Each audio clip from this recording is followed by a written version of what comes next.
Look at yourself. You're tired of living the same story over and over again. Empty promises, plans you never follow through on, and excuses that sound more pathetic every time. Time doesn't wait. And while you keep thinking about it, your life is slipping through your fingers. Do you really want to keep being a slave to comfort, to fear, to laziness? This video isn't here to make you feel better. It's here to shake you awake. The Stoics knew this well.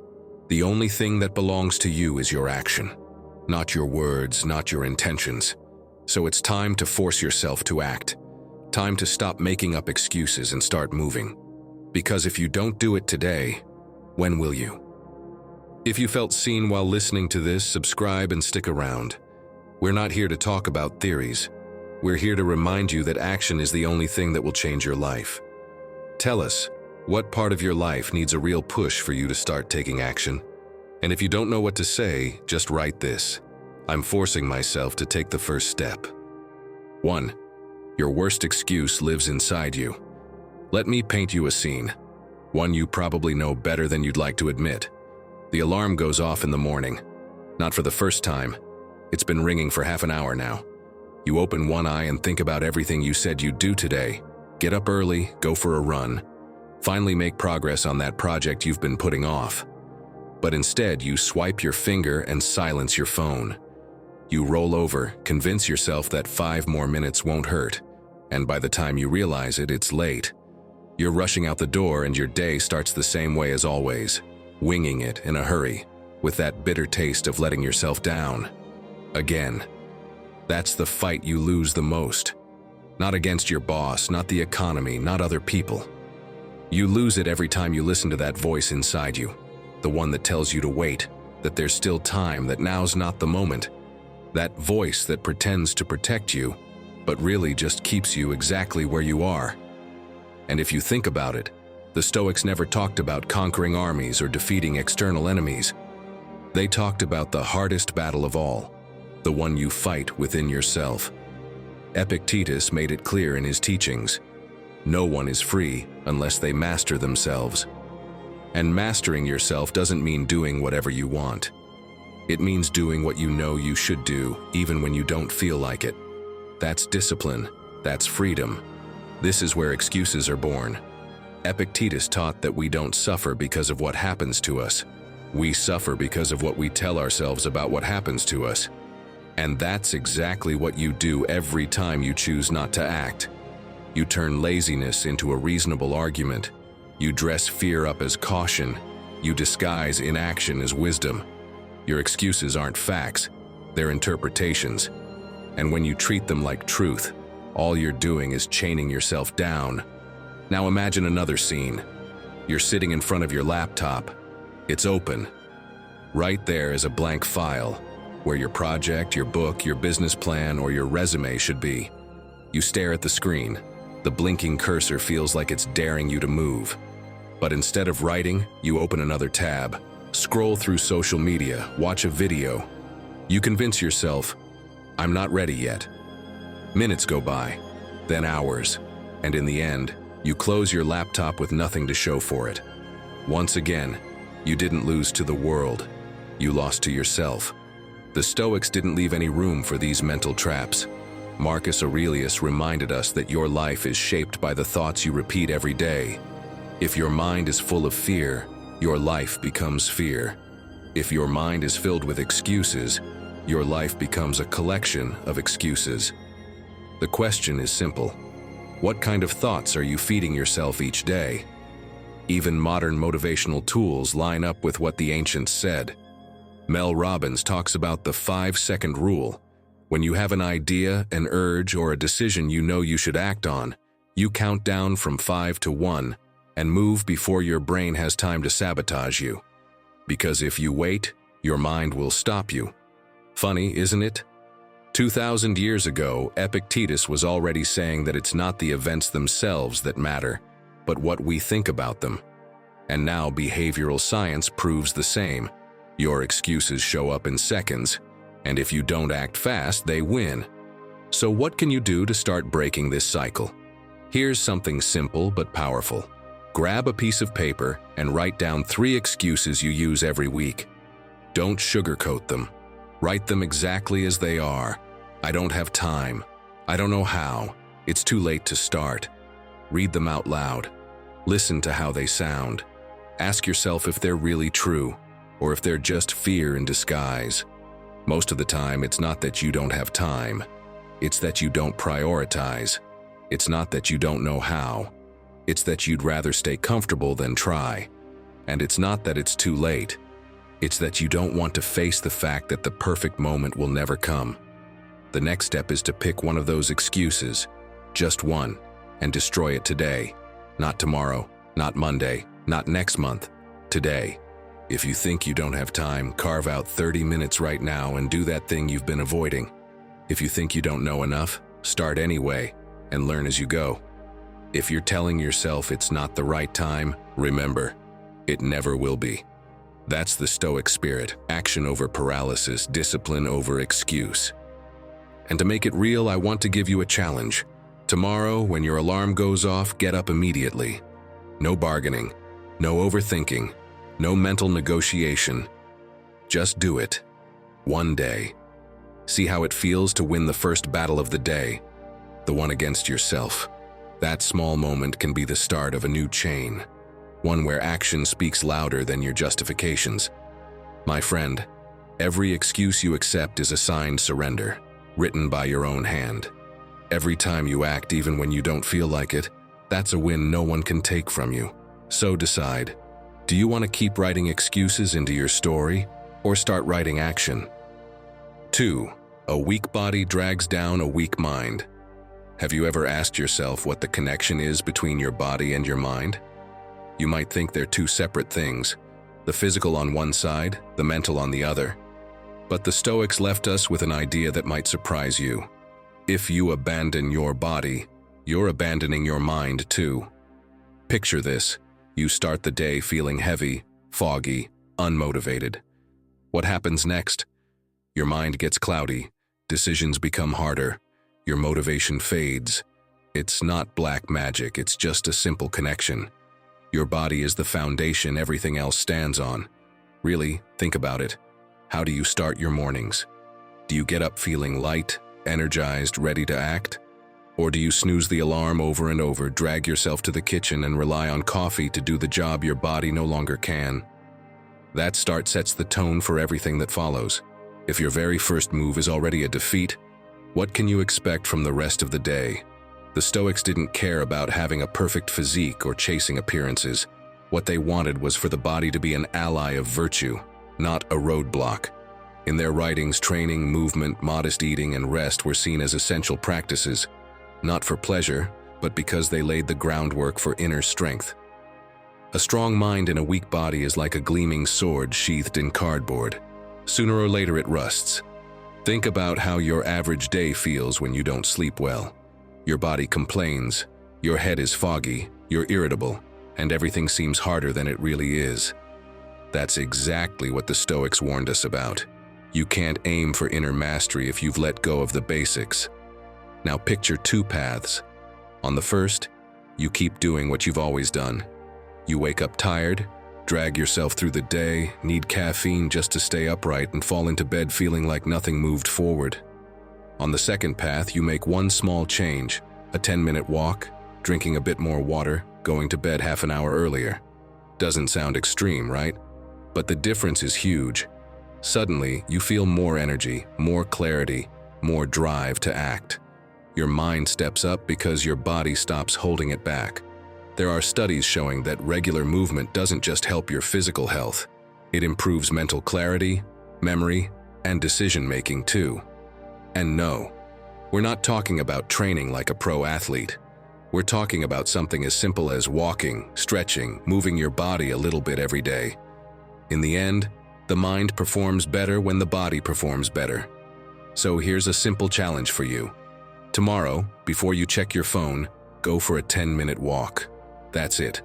No music, no distractions, just walk. Pay attention to how your body feels afterward.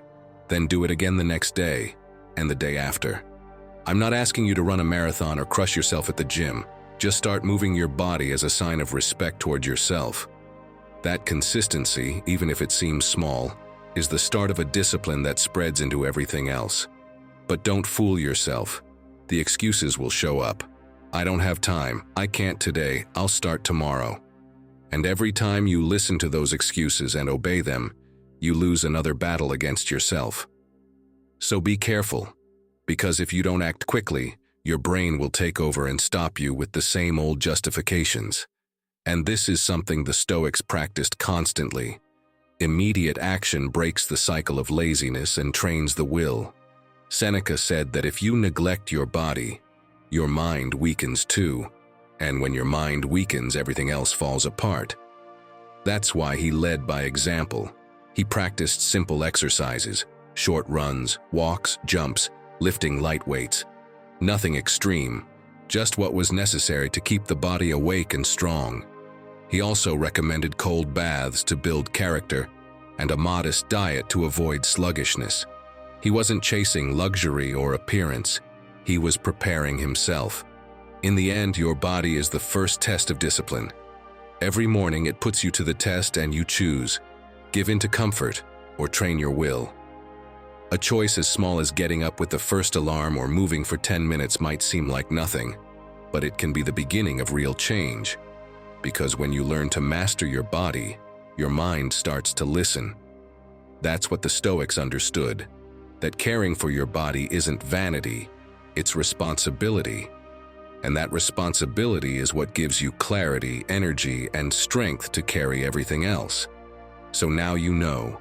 Force yourself to move your body today, even if it's just for a few minutes. Start small, but start now. And tell me in the comments, what's going to be your first step to taking care of your body? If you're not sure what to write, drop this as your commitment. Today I act and I move. 3. The lies you tell yourself are holding you back.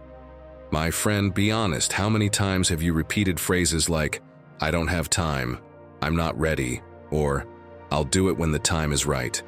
They might sound convincing, even logical, but the truth is, most of them are just polite lies you tell your mind to avoid feeling guilty. And the worst part? The more you repeat them, the more you believe them. The Stoics understood this long before modern psychology gave it a name: cognitive dissonance. Epictetus taught that what holds us back isn't what happens to us, but the judgments we make about it.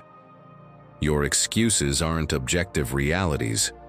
They're interpretations you create to justify your inaction.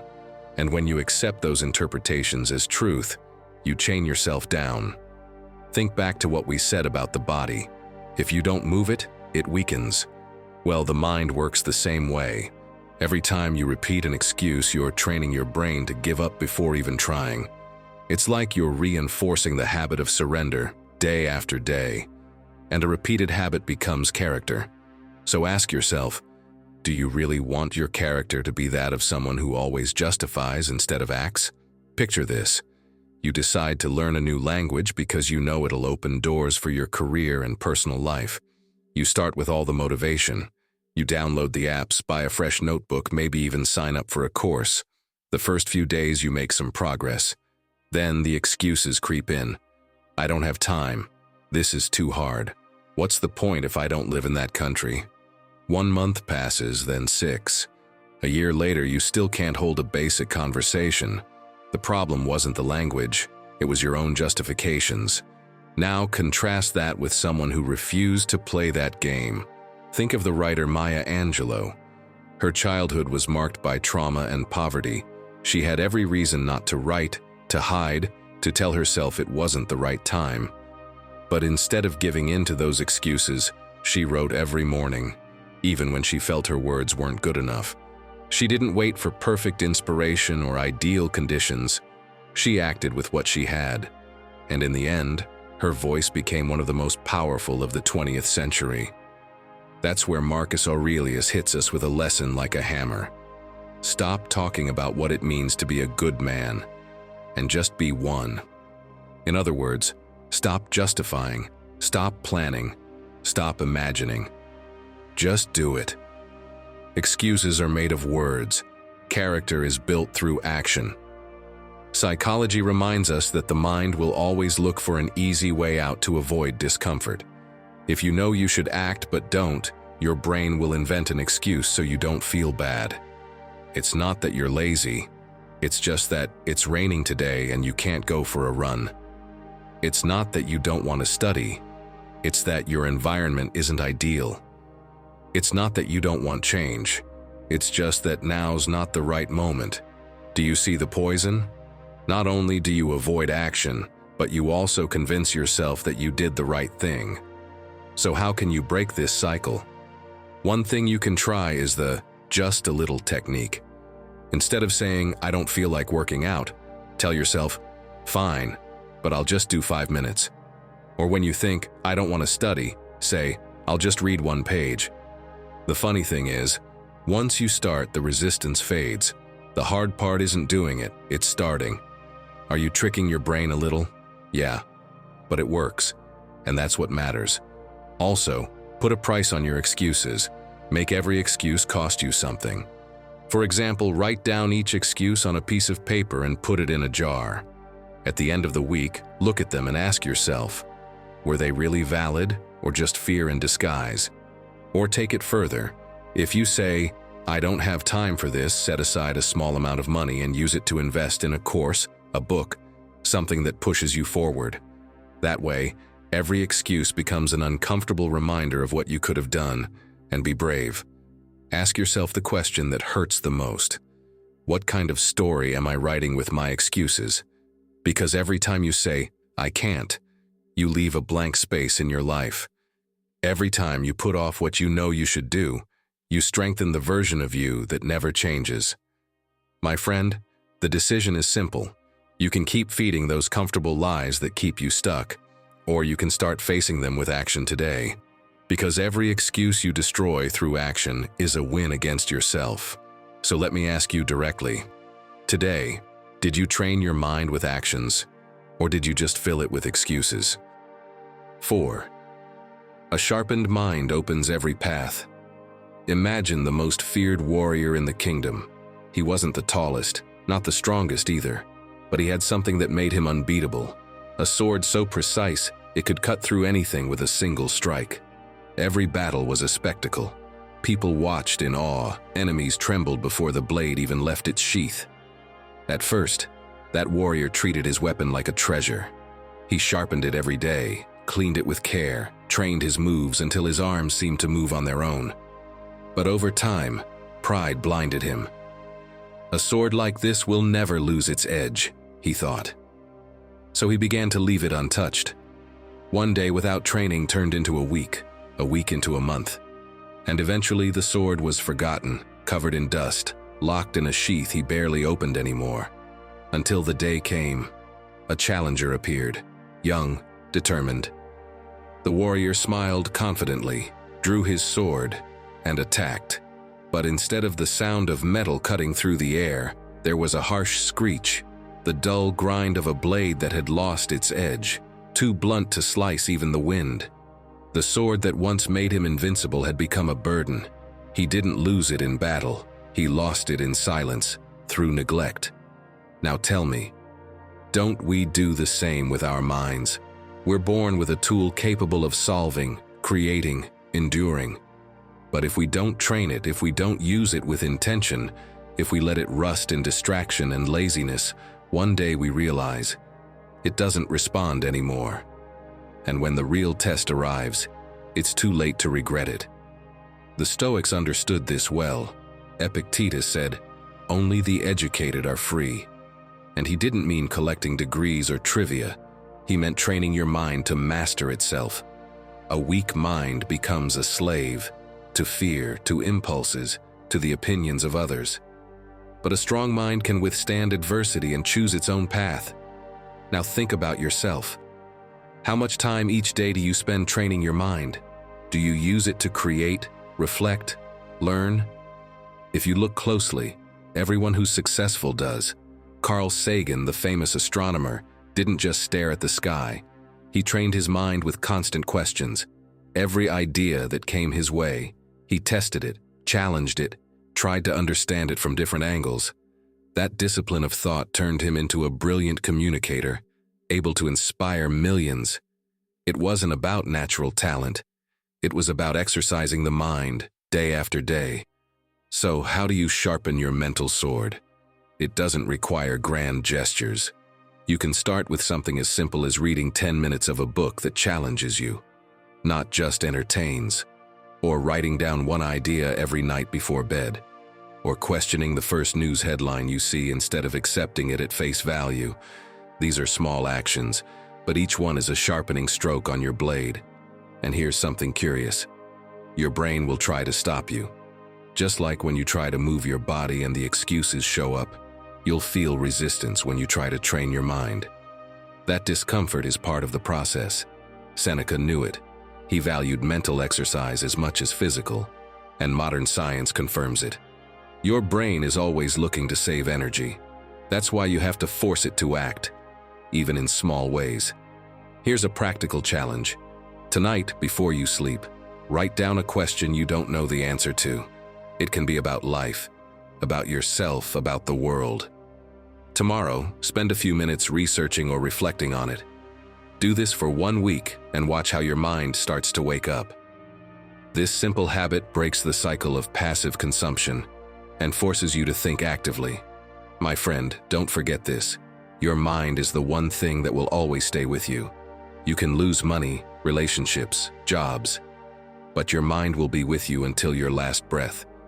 Are you going to let it rust in excuses and distractions? Or will you train it until it becomes your greatest ally? The choice is yours. A sharp sword can change the course of a battle. A sharp mind can change the direction of your life. If you truly want to transform who you are, you have to force yourself to act, to train your mind every single day, even when you don't feel like it.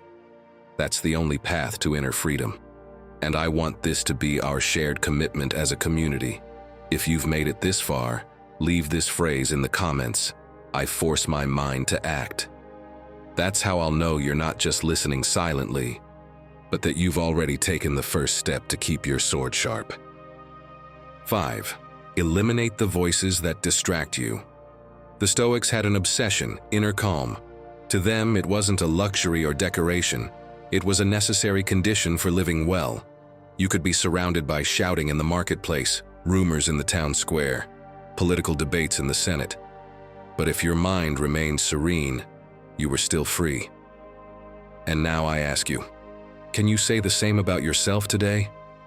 Think about how your day begins. You wake up, and the first thing you do is check your phone.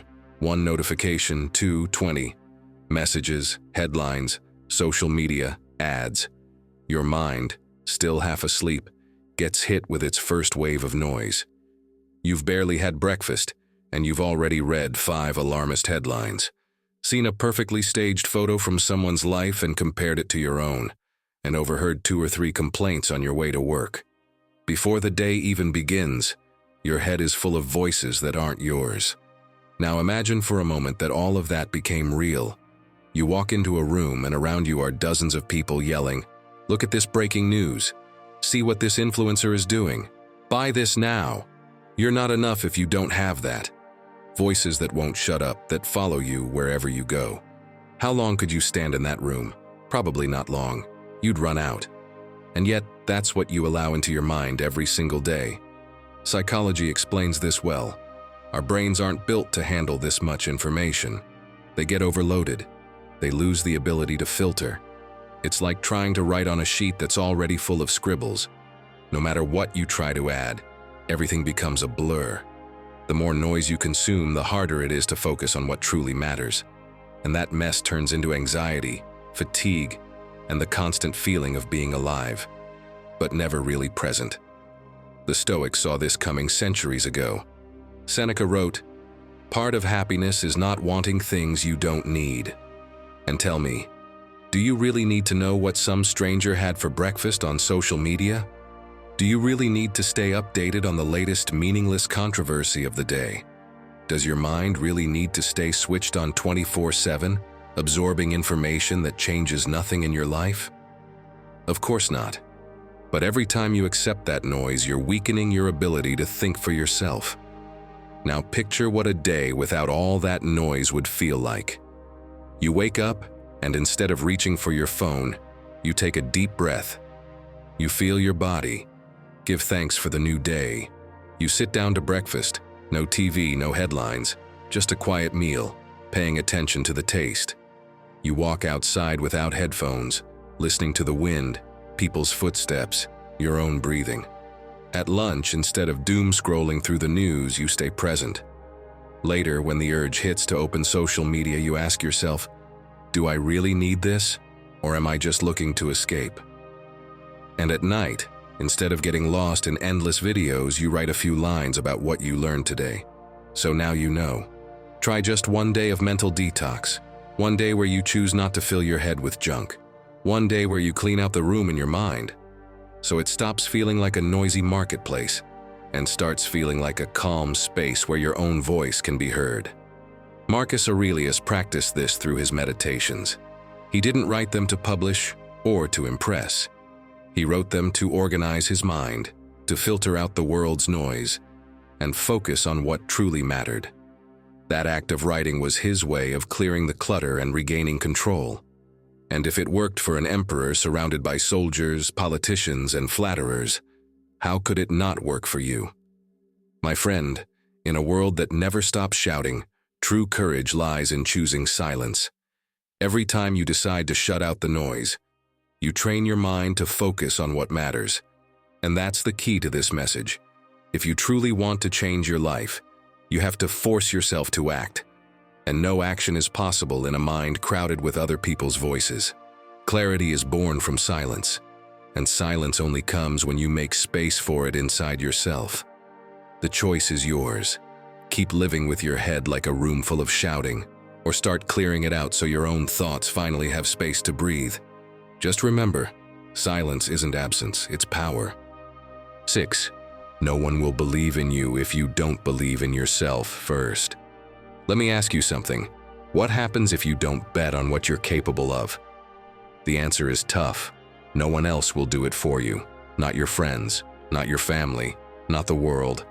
Because if you don't trust in your own ability, no one else will have a reason to either. The Stoics understood this well. Marcus Aurelius wrote, "You have power over your mind, not outside events. Realize this, and you will find strength." What does that mean? That the first battle isn't out there, it's inside you. If you don't believe in your mind, if you doubt your own strength, everything else crumbles. Imagine if Marcus Aurelius had second-guessed himself every morning, an emperor asking himself, what if I'm not ready? What if I fail? What if they're right about me? Rome wouldn't have lasted a single day.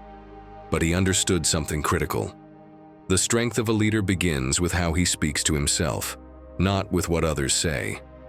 Now bring it back to your own life. You're stuck in a job you hate. Endless hours, a boss who doesn't see your worth, co-workers who compete instead of collaborate. Every morning the alarm goes off and you feel a weight in your chest. You know this isn't the life you want. You know you deserve better. But then the doubt creeps in. You tell yourself, I don't have time to look for something else. Maybe I'm not good enough. I'll just stick it out a little longer. And just like that, the days pass. The weeks, the years. Here's the truth. If you don't believe you can get out of there, no one else will believe it either. Your co-workers won't, your boss won't. And the world? Definitely not. Because if you don't bet on your own worth, why would anyone else? You know what the problem is? The mind always amplifies what it hears. If you feed it doubt, the doubt grows. If you feed it confidence, the confidence multiplies. You decide which seed to plant. Look at what Wilma Rudolph did. She was born premature, got polio as a child, and doctors told her she'd never walk without help. She had every reason to give up, to accept the story others had written for her, but she chose to believe in herself. She trained with discipline, pushed through every limitation, and not only walked again, but won 3 Olympic gold medals in track and field. What would have happened if she had trusted the doctors more than her own belief? Her story would have ended before it began. Here's the point: believing in yourself isn't arrogance, it's responsibility. Because if you don't choose you, no one else will. So how can you do that practically? Try this. For 1 week, every time someone gives you a compliment, no matter how small, don't dismiss it or brush it off. Write it down in a note on your phone or a notebook. Maybe a friend casually says, "I love how you really listen." Or someone at home tells you, "That was delicious. You should cook more often."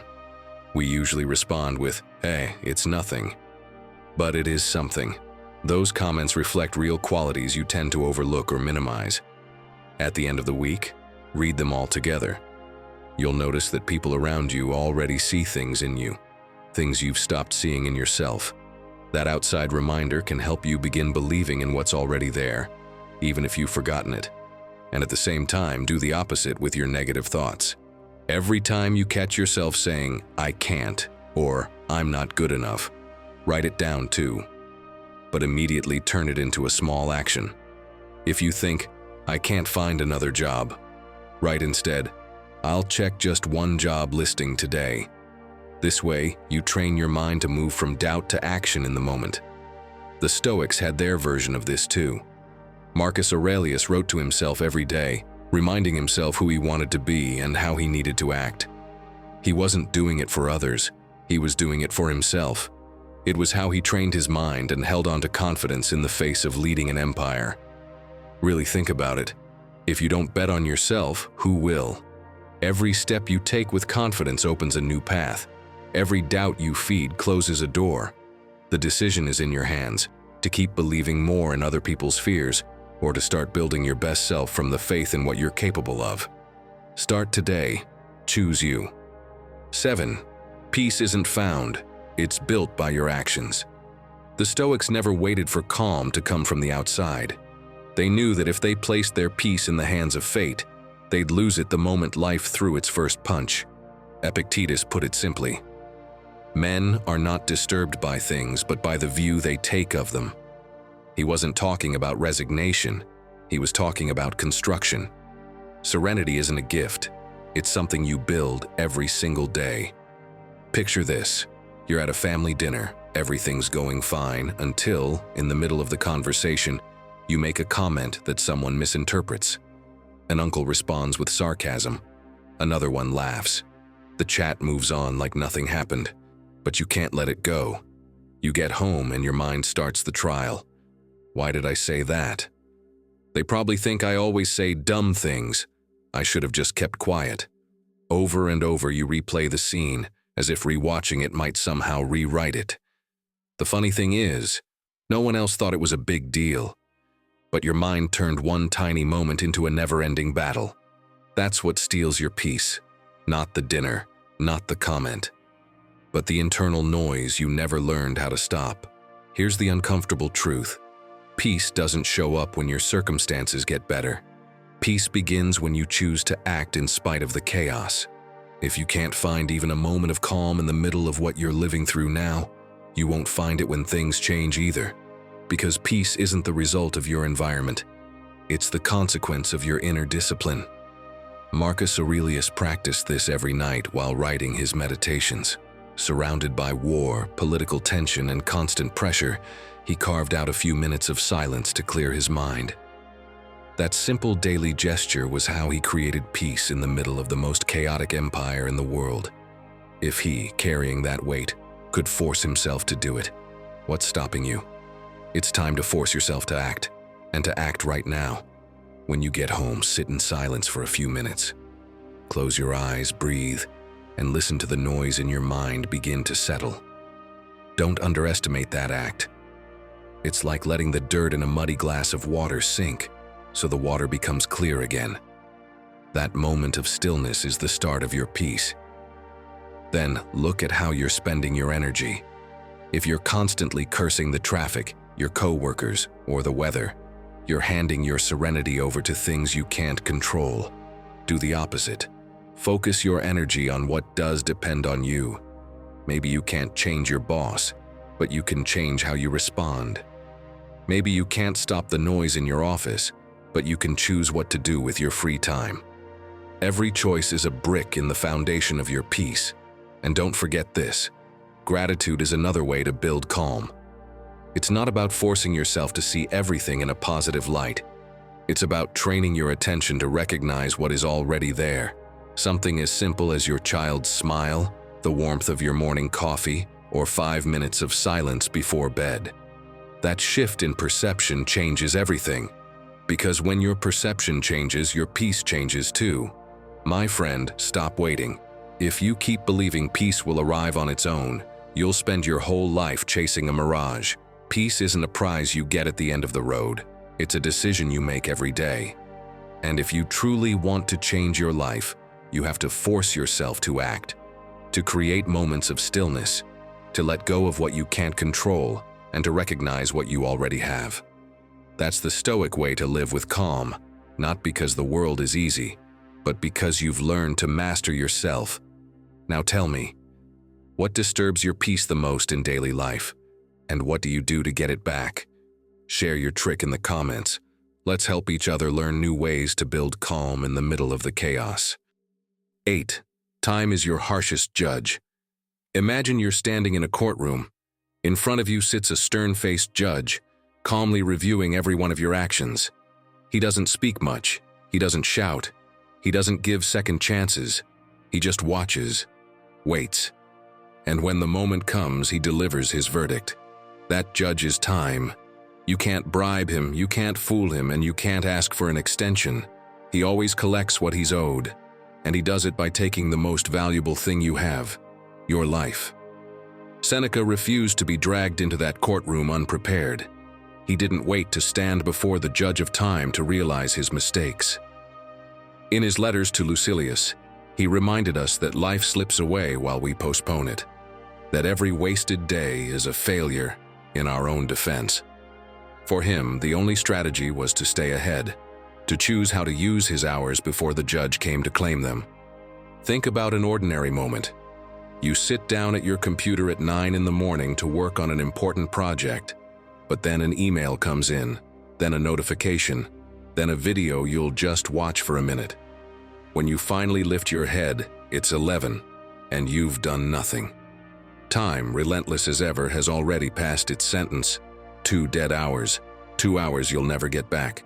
Modern psychology backs this up with Parkinson's law. Work expands to fill the time you give it. If you have a week, you'll take 7 days. If you have a month, you'll take 30. And if you keep putting it off, the deadline hits, and you're scrambling at the last second. The result? Stress, fatigue, and the feeling of being judged and sentenced by your own indecision. The Stoics didn't lie to themselves about this. Marcus Aurelius wrote every morning to remind himself that the day ahead was unique and would never repeat. That was how he faced the judge of time, by preparing from the moment he woke up, determined not to waste the hours on trivial things. And if an emperor, with wars, betrayals, and the weight of an empire on his shoulders, could still set aside time to decide how to spend his day, how could you not? This isn't about becoming obsessed with productivity. It's about forcing yourself to act on what truly matters. Let me give you something practical. Take your calendar and block your day into time segments. Don't leave it to chance.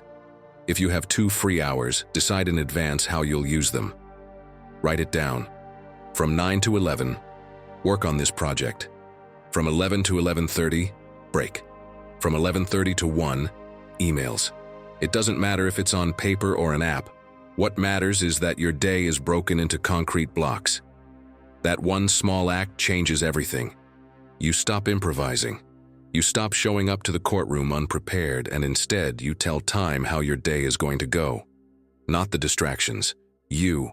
And trust me, when you do this, you'll be shocked at how much life was slipping through your fingers without you even noticing. And don't forget one key rule. Learn to say no. Every time you agree to something you didn't want to do, every time you give in to the pressure to please everyone, you're handing a piece of your life to someone else. The judge doesn't care whether you lost it through obligation or distraction. He just records that it's gone. Seneca said it clearly. Most of life is lost doing things that aren't even ours. My friend, you can't trick time. You can lie to yourself with "I'll start tomorrow," or "When I have more energy, I'll get to it," or "There will be another chance." But the clock keeps ticking. And each day that passes is a silent verdict. This one you used well, this one you wasted. That's why if you really want to change your life, you have to force yourself to act today. Not when you feel more motivated, not when the timing is perfect. Today. Because time, your harshest judge, doesn't wait, doesn't negotiate, and doesn't forgive. And if hearing all of this makes you feel like time is slipping through your hands like sand you can't hold on to, then stay just a little longer. On screen, there's another video that'll help you stop giving away your hours and start focusing on what truly matters. Click it and keep walking this path. 9. Solitude is your secret training ground. You walk into a room deep inside the imperial palace of Rome. Outside, you hear the voices of soldiers, the murmurs of senators, the hurried steps of servants. Everything is noise and movement. But the moment you cross that door, the atmosphere changes. Absolute silence. And there, seated at a simple table, is Marcus Aurelius. No advisors, no flattering courtiers, no generals awaiting orders, just a scroll and a pen in his hand. That was his refuge, his place of retreat.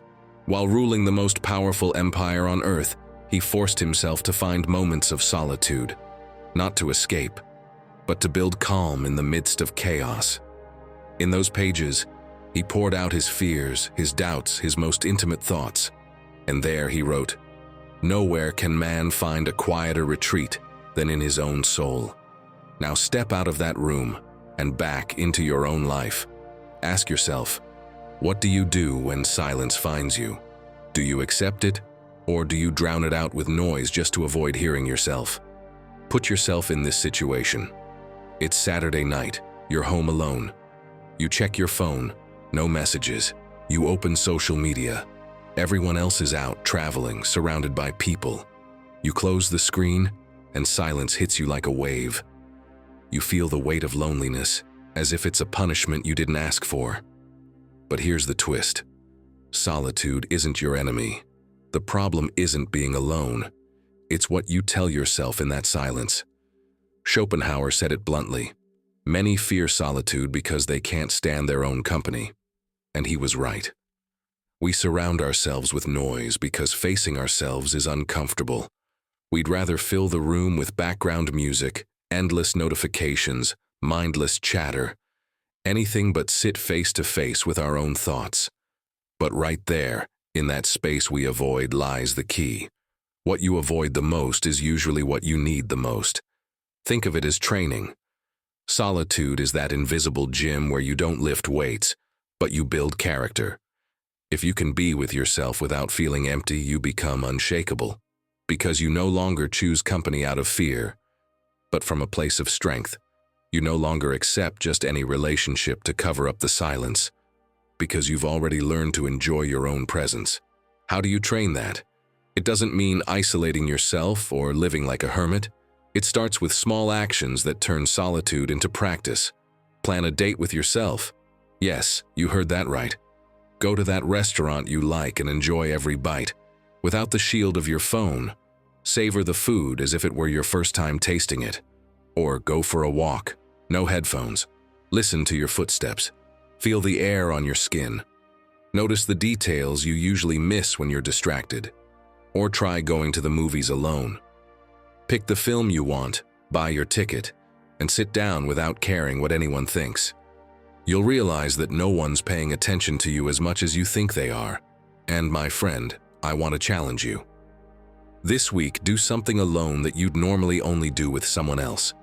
Go to that favorite restaurant and sit down to eat without looking at your phone. Or go to the movies by yourself. Choose the film you want and enjoy it without needing anyone there to validate the moment. Or cook yourself a full dinner, put on background music, set the table like you're expecting guests, and make yourself the guest of honor. Do it even if it feels awkward at first, even if you're worried about what people might think. Spoiler, no one's thinking about you nearly as much as you believe. And here's something else that will help you. Write just for yourself. Not on social media, not on WhatsApp, not for anyone to read, just you and the page. Pour out what you think. what you feel, what's bothering you.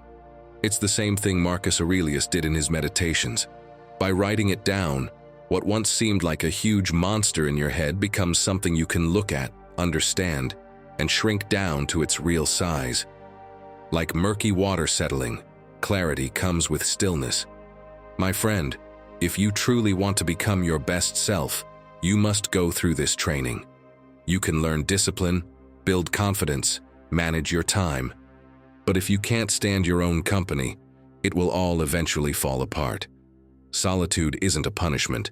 It's your chance to know yourself, to strengthen yourself, and to choose freely. So next time you find yourself in silence, don't run. Stay. Listen. Force yourself to act, not even when no one's watching. Because in that quiet space, the one most people fear, the Stoics found their greatest strength. And if they could do it while ruling over an empire, then you can do it too, right here in your own life. My friend, you can take care of your body, manage your time, and even find moments of peace. All of that matters. But if your way of thinking doesn't change, you'll always feel like something's missing. And that's where the final piece comes in, the one that makes everything else finally fall into place. 10 less talk, more action. Picture this. 2 men prepare for a duel. The first one won't stop talking. He brags about his strength, declares how he's going to defeat his opponent, throws around threats like words were weapons. The second stays silent. He watches calmly, no need to explain himself. And when the fight begins, the first man's noise vanishes, and the second man's actions speak for themselves.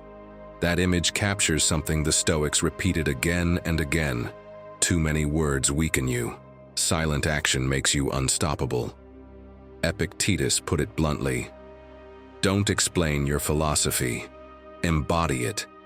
Because tell me, what's the point of saying you're going to be disciplined if you keep putting off what matters? What good is it to swear you're going to change if your behavior stays the same? What's the use of telling everyone your plans if you never carry them out? It's not about what you say. It's about what you do when no one's watching. Think of that idea you've been holding on to for a while. A project, a personal shift, something you imagine in detail. You talk about it with excitement. I'm going to start training seriously. I'm launching my business. I'm quitting that habit that's holding me back. And every time you say it, you get a little hit of satisfaction, like you've already made progress. But in reality, you haven't lifted a finger. No phone calls, no real steps, no concrete actions. The more you talk, the more it feels like progress, while you stay exactly where you are. It's the illusion of words. That self-deception is dangerous because it tricks your brain. Talking too much about what you're going to do gives you part of the emotional reward. You feel productive without producing anything, and when it's finally time to act, you're already drained from all the talk. That's why so many people never make it past the planning phase. The Stoics avoided that trap. Marcus Aurelius didn't go around telling people, "Tomorrow I'll be better. Tomorrow I'll be more disciplined." He wrote it for himself in his meditations. It was a private reminder, not a public performance, because what mattered wasn't convincing others. It was training his own soul. And you can apply the same principle. Try this for 1 week. Keep your plans to yourself. Don't say you're going to wake up early, just do it. Don't announce that you're changing your habits. Let your actions prove it. Don't tell everyone you're starting a new project. Start without saying a word. And when the results come, trust me, they'll speak for themselves. Here's a challenge for you. Pick one goal that's been sitting on your list. Maybe it's running, studying for an exam, launching a project, or improving your diet. But here's the rule. Don't talk about it, don't post it, don't mention it in conversations to impress. Make it yours. Commit to 1 week of quiet action. At the end of those days, ask yourself, what weighs more? The words I didn't say or the actions I actually took? You might be surprised by the answer. And there's more. Cutting down on words improves your relationships too. How often do you interrupt someone just to share your story? How often do you talk about what you're going to do just to get validation? When you learn to listen more and speak less, you truly connect. You stop trying to impress and start making an impact through presence.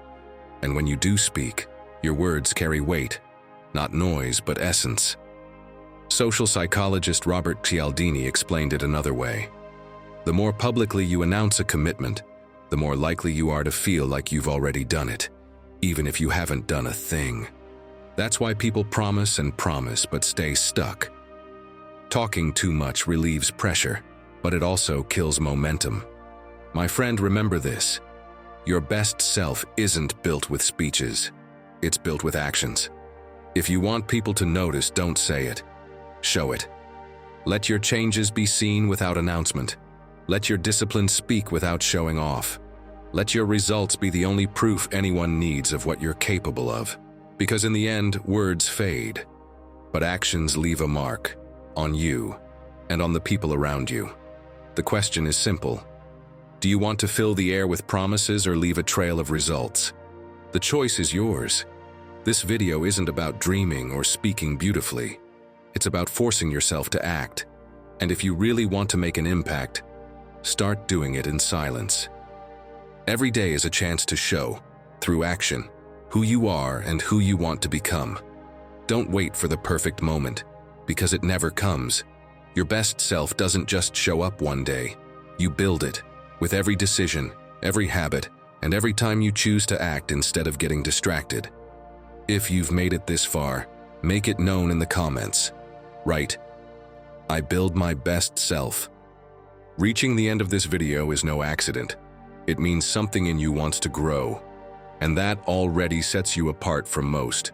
Subscribe and share this video with someone who needs it. That simple gesture helps us keep spreading this message of growth.